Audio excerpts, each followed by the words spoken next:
सद्गुरुदेव की जय, परमपिता परमात्मा की जय, अवतारधारी महापुरुषों की जय। दिव्य ज्ञान धारा के समस्त श्रोताओं का हार्दिक अभिनंदन। साहेब बंदगी सत्यनाम साहेब। इस समय पितृपक्ष चल रहा है और जितने भी हिंदू समाज के लोग हैं, सभी लोग अपने अपने पितरों का पिंडदान या तर्पण नदियों के किनारे तीर्थ स्थानों पर कर रहे हैं और एक बहुत ही शांत वातावरण बना हुआ है। आज हम लोग इसी पितृपक्ष के ऊपर विचार करेंगे कि आखिरकार हमारे पितर कौन हैं। हम पितरों का पिंडदान करते हैं, तर्पण करते हैं, चाहिए अच्छा है, श्रद्धा होनी चाहिए। लेकिन अब वर्तमान समय में हम यह देख रहे हैं कि कोई भी परिवार ऐसा नहीं होगा जिस परिवार में वृद्ध माता पिता न हो। और जब तक वृद्ध माता पिता परिवार के अंदर रहते हैं, वह अपने आप को एकाकी महसूस करते हैं, अकेला महसूस करते हैं। उनसे बात करने वाले या उनके पास बैठने वाला भी कोई नहीं मिलता है, कोई समाचार में नहीं पूछता है। यहाँ तक कि इस समय ऐसी स्थिति हो गई है कि जगह जगह वृद्धाश्रमों का निर्माण हो रहा है। आखिरकार हमारे देश के अंदर इस वृद्धाश्रम की क्यों आवश्यकता पड़ गई? तो जब तक शरीर के अंदर, जिस शरीर के बारे में गोस्वामी तुलसीदास जी कहते हैं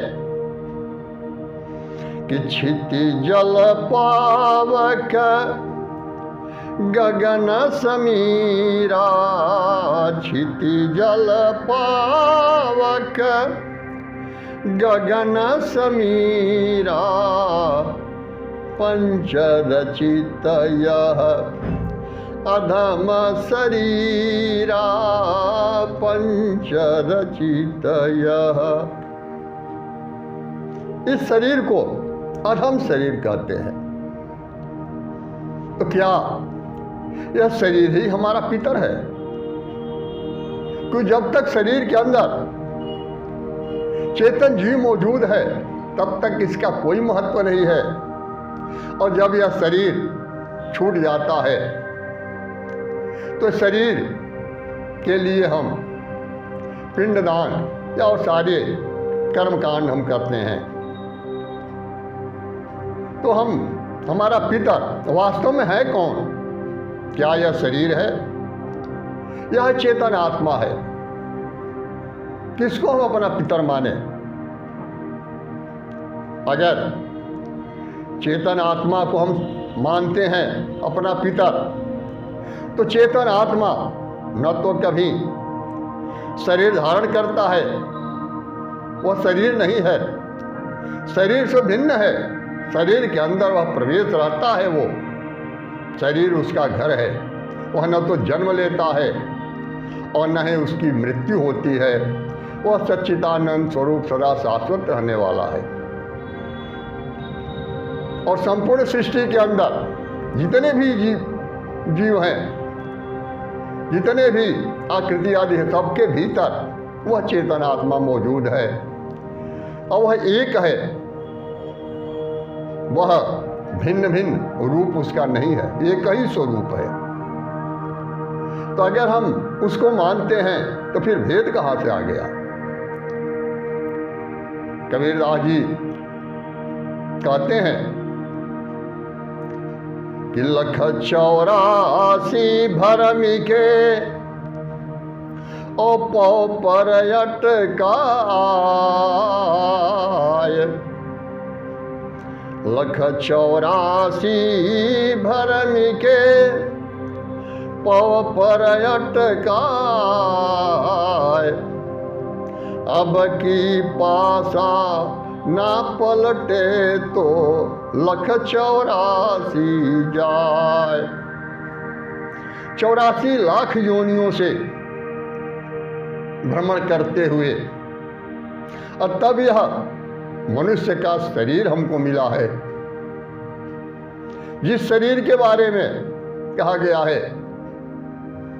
तो स्वामी जी कहते हैं कि साधन धाम मुक्ति कर द्वारा असोन पाई परलोक सवारा।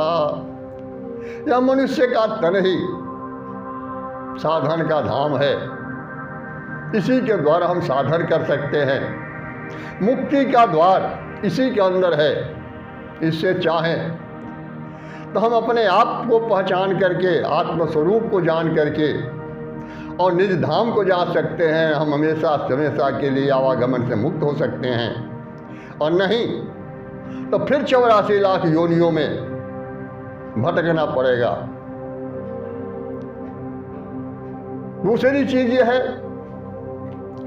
कि हम उन जो मांसाहारी लोग हैं उनके लिए हम विचार करते हैं कि जब यह वो पुनर्जन्म जो भारतीय संस्कृति है, भारतीय संस्कृति पुनर्जन्म के सिद्धांत को मानती है, और अगर पुनर्जन्म के सिद्धांत को मानते हैं और मांसाहारी हैं, तो एक तरफ उन्हें ये पता नहीं है कि हमारे जो जिसको हम पितर कहते हैं, जिसको हम पूर्वज अपना कहते हैं, वो किस योनि में गए हुए हैं। तो एक तरफ तो अपने पितर को पिंडदान करते हैं, तर्पण करते हैं, जल देते हैं, और दूसरी तरफ अगर मांस भक्षण करते हैं तो किस रूप में उनके पिता है। अगर उनके पिता, उनके पूर्वज खसी के रूप में, बकरे के रूप में या मुर्गे के रूप में अगर उन्हीं के घर में आए हों, क्योंकि यह जीव आसक्ति के डोर में बंधा हुआ है और निश्चित है कि चूंकि आसक्ति है उस घर से, तो वहीं उसको रहना है, लेकिन उसकी पहचान खत्म हो जाएगी। एक बार की घटना है, एक बार नानक देव जी अपने शिष्यों के साथ जा रहे थे और देखे कि एक बनिया दुकान सजाए हुए है, बैठा है, और वहीं पर एक बकरा था। बकरा दौड़ करके गया और दाल के बोरे से मुंह में दाल ले लिया। वह बनिया बकरे को मारा भी और उसका गल पर फाड़ करके और मुंह में से दाल भी निकाल लिया। यह देख करके नानक देव खूब ठठाकर हंसने लगे। शिष्य लोग कहे कि अरे महाराज, इतना बड़ा अनर्थ ये कर रहा है और आप हंस रहे हैं। तो यही मैं देख करके हंस रहा हूं, क्योंकि यह जो बकरा है उसका बाप है। ये जीवन भर इस दुकान को सजाने के लिए एक समय यह भोजन करता था। कभी सत्संग में नहीं गया, कभी किसी संतों की सेवा नहीं की, और पूरे परिवार को शुद्ध रूप में भोजन नहीं दिया, वस्त्र नहीं दिया। केवल इसका एक ही लक्ष्य था, दुकान को अधिक से अधिक बढ़ाना, विस्तार करना। क्योंकि कर्मानुसार बकरे के योनि में जाना पड़ा, बकरा बना, तो अभी भी उसे तो यह महसूस हो रहा है, दिखाई दे रहा है कि सब कुछ ही हमारा है, यह हमारा बेटा है।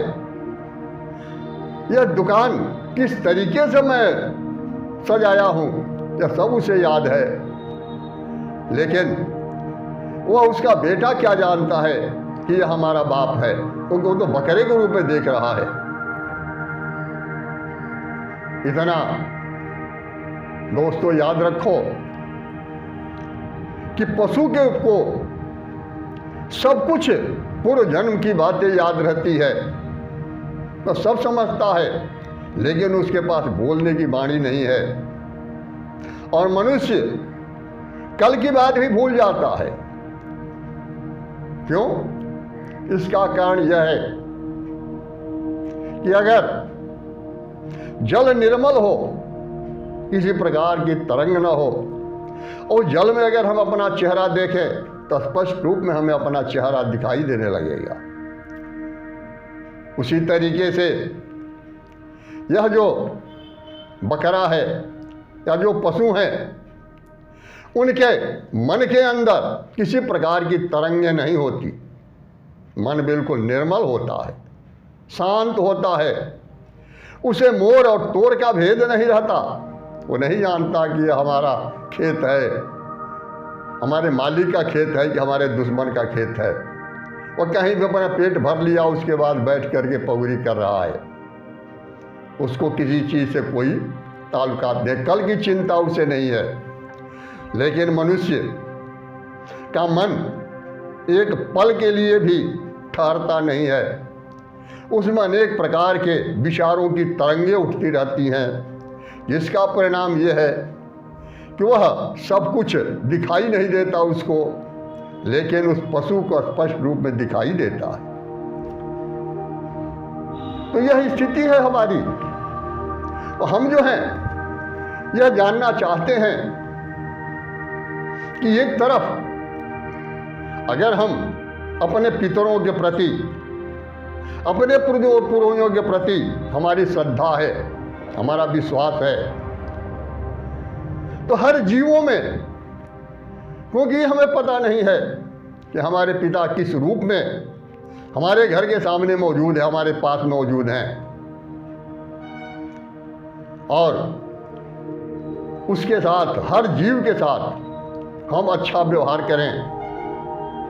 अगर कोई भी पीड़ित है, पीड़ित की सेवा करें, दुखियों की सेवा करें, भूखों को भोजन दें, अपनी क्षमता के अनुसार हर एक जीव की सहायता करें।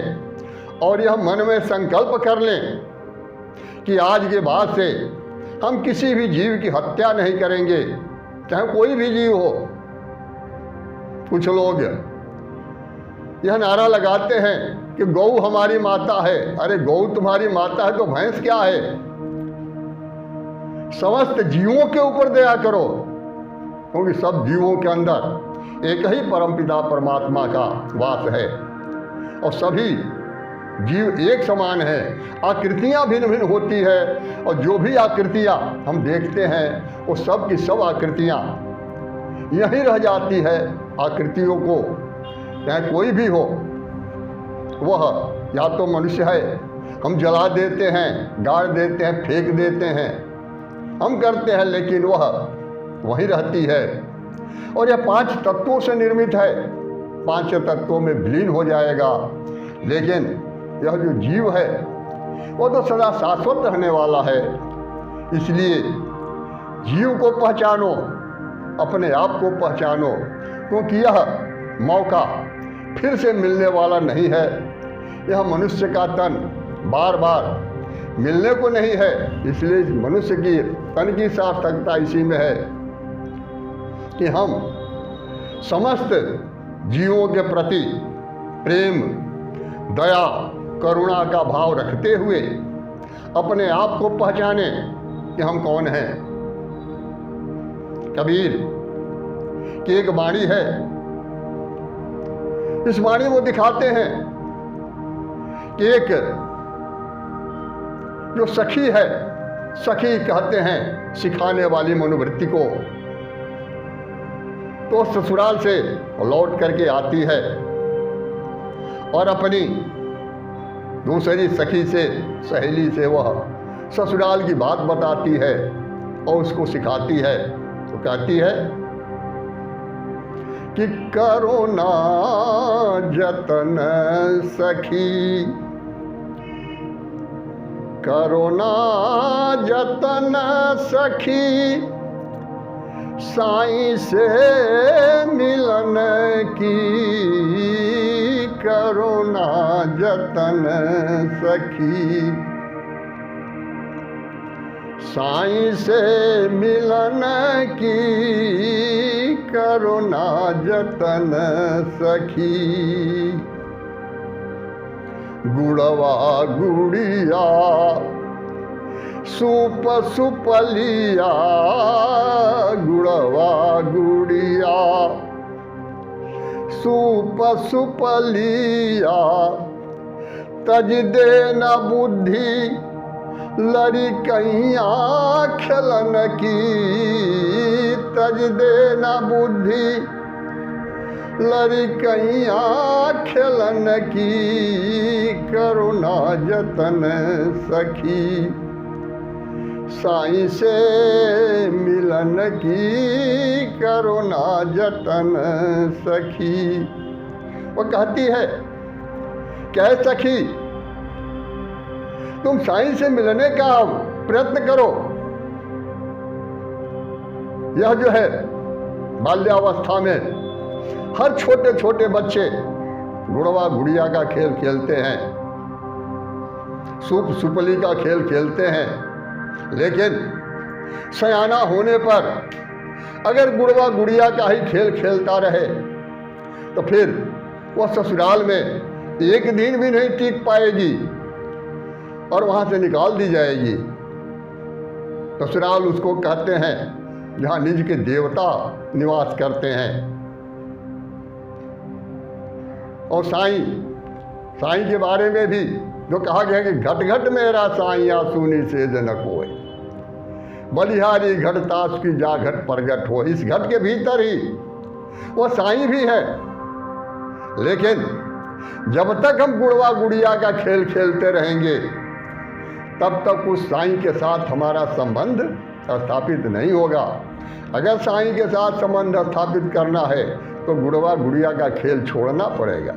तो गुड़वा गुड़िया का खेल क्या है भाई, इसके बारे में बता रहे हैं कि देवता पितर भुइया भवानी, देवता पितर भुइया भवानी, ई मार्ग 84 चलन की, मार्ग 84 चलन की, करुणा जतन सखी, साईं से मिलन की, करुणा जतन सखी।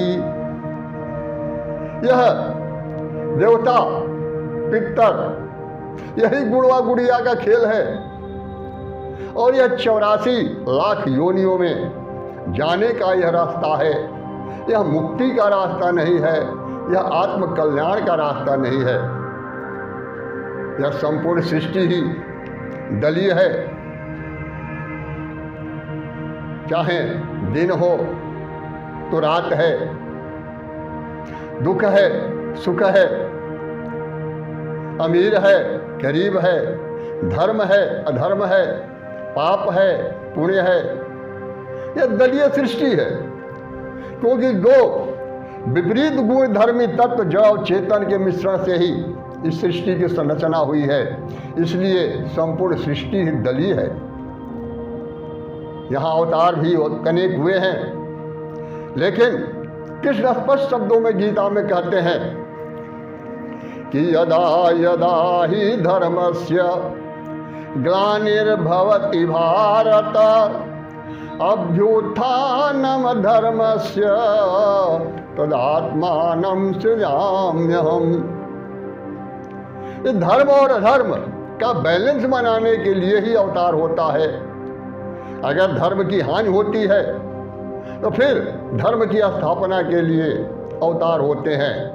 आत्म कल्याण के लिए, जीव कल्याण के लिए अवतार कोई नहीं हुआ है। अगर दो तरह के अवतार भी होते हैं, एक अवतार सद्गुरु का होता है जो आत्म कल्याण के लिए वो रास्ता बताते हैं, वह अदल परमात्मा के साथ समझ जोड़ते हैं, क्योंकि दलीय सृष्टि के अंदर एक ही अदल है और वह है सद्गुरु परमेश्वर, और सद्गुरु परमेश्वर का नाम है। और उस अदल के साथ संबंध जोड़ने का प्रयास करते हैं, दलीय दलदल से तो बाहर निकालने का प्रयास करते हैं जो सद्गुरु होते हैं। इसीलिए यहाँ जो दिखाया गया है कि देवता पितर भूया भवानी ई मार्ग 84 चलन की करो न जतन सखी, साईं से मिलन की करो न जतन सखी।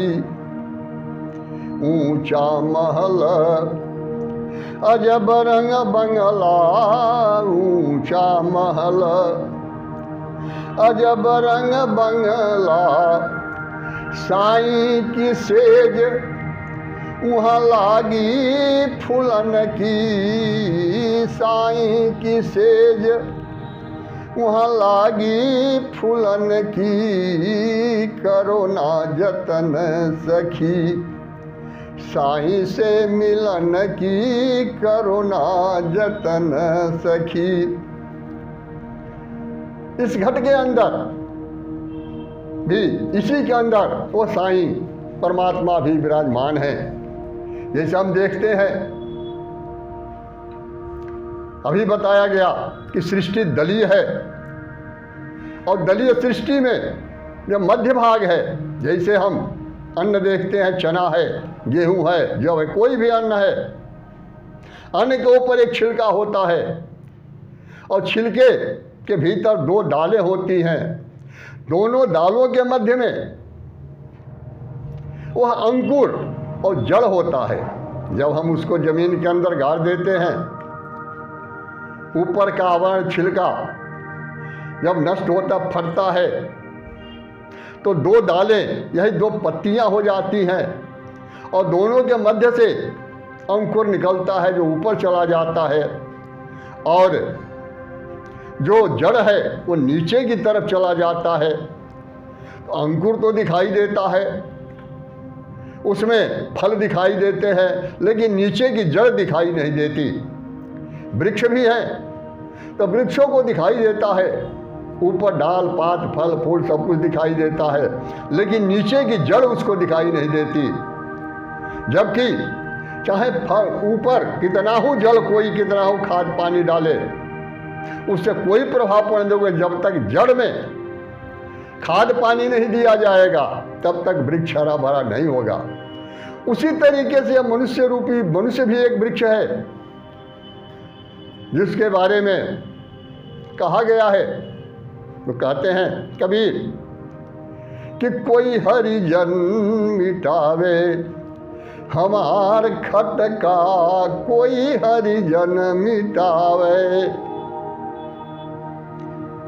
वृक्षा एक अधर में जामा, वृक्षा एक अधर में जामा, जड़ ऊपर पलई तरका, कोई हरिजन मिटावे हमार खटका, कोई हरिजन मिटावे।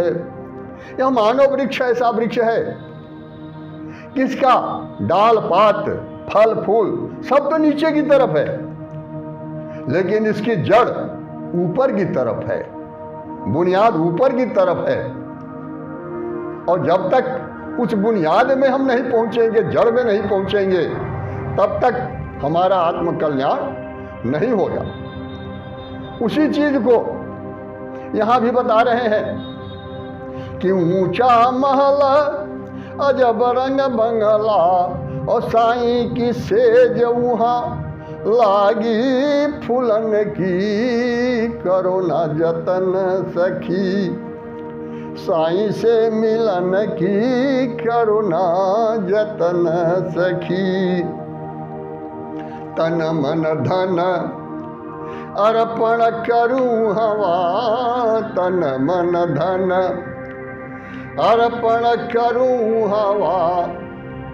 सूरत संभार पड़ू पैया सजन की, सूरत संभार पड़ू पैया सजन की, करुणा जतन सखी।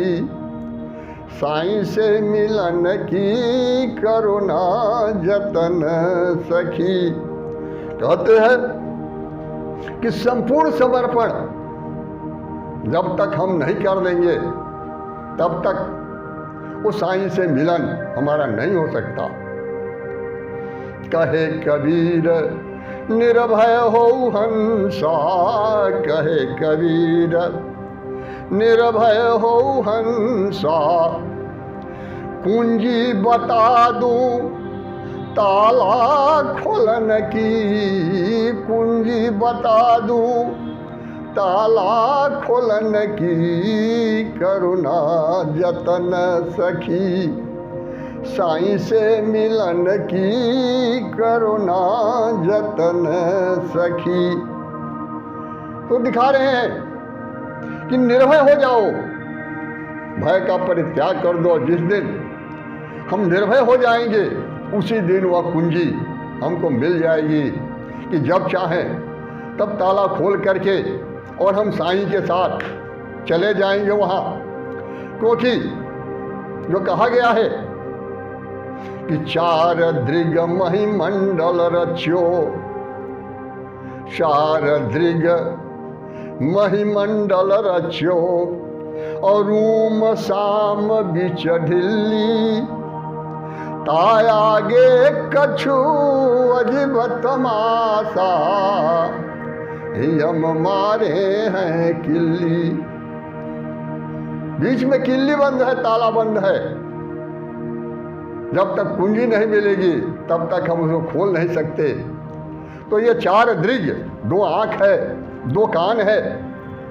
आँखों से हम फोटोग्राफी करते हैं, कानों से शब्द सुनते हैं, और दोनों इस संसार में फंसाने वाले हैं। अगर कोई प्रशंसा का शब्द हमारे सामने कान में कहता है तो हम बड़े प्रसन्न हो जाते हैं, लेकिन वहीं अगर हमारी कोई आलोचना करने लगता है तो तुरंत हमें क्रोध हो जाता है।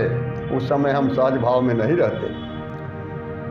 और उसी तरीके से आँखों से हम देख करके बचपन से लेकर के आज तक असंख्य फोटोग्राफी है आँख किया हुआ है, और आँख फोटोग्राफी करके और यह मस्तिष्क के अंदर रिकॉर्ड रूम में रखा हुआ है।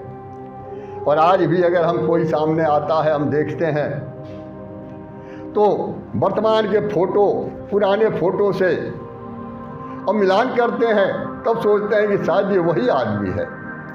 इस तरह का तो ये दोनों जो है, आँख हमेशा फोटोग्राफी का काम करता है, कान हमेशा शब्द को कैच करता है, शब्द को पकड़ करके और वह चेतन तल पर उसको ले जा करके स्थिर करता जाता है।